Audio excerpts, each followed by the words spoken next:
So a few notes here. The smaller angle of intersection between two planes. All right, I got to show you something. Don't laugh at my inability to draw this, or my feeble ability. So let's say this is one plane, or a plane segment. Okay? And let's draw another plane kind of maybe coming out of the screen, like going back into the screen like that, and maybe coming out of the screen like that.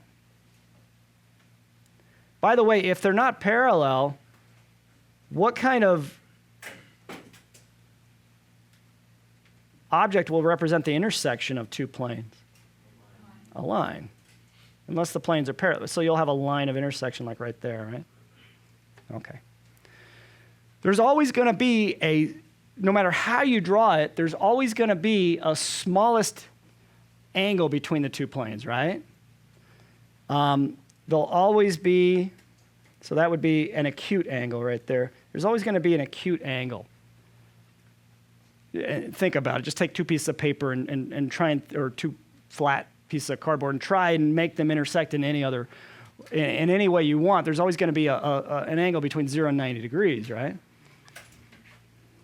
Well,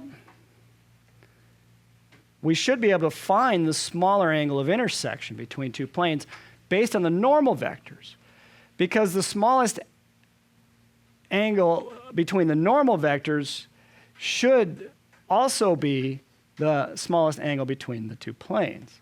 Long story short, we can use the equation, or the formula rather, that we developed earlier for the angle between two vectors with a slight tweak and get the angle between two planes. In this case, the vectors will be the normal vectors. Now, here's the equation we learned about previously. We learned that the angle between two vectors, n1 and n2, n1 is going to end up being the normal vector for one plane, and n2 will be the normal vector for another plane. In general, the angle between two vectors would be the first vector dotted with the second vector, well, cosine of that angle, first vector dotted with the second vector, divided by the magnitude of the first vector times the magnitude of the second vector.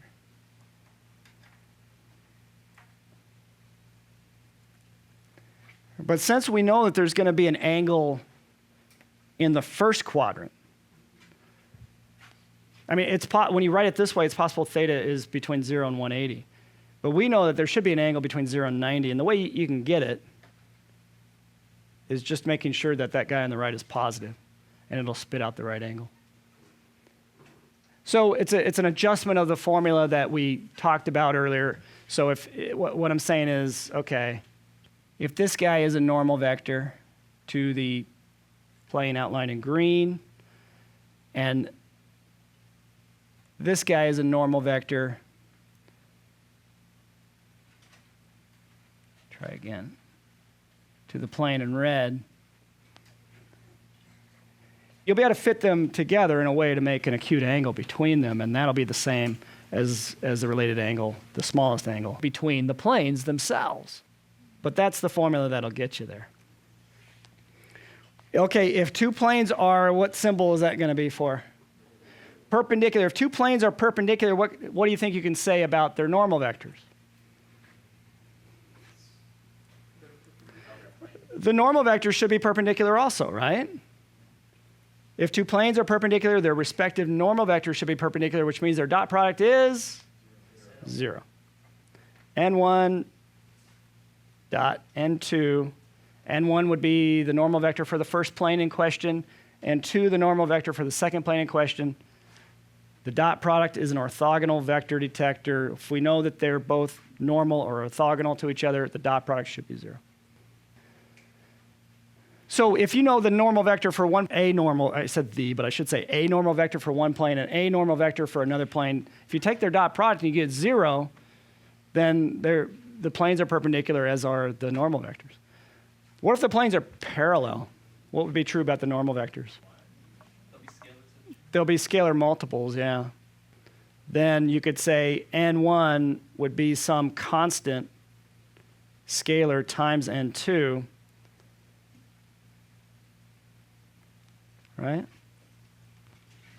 That's what it means to be parallel, in other words, right? So n1 would be parallel to n2, but parallel vectors, symbolically, the more important way to think about it is that parallel vectors are scalar multiples.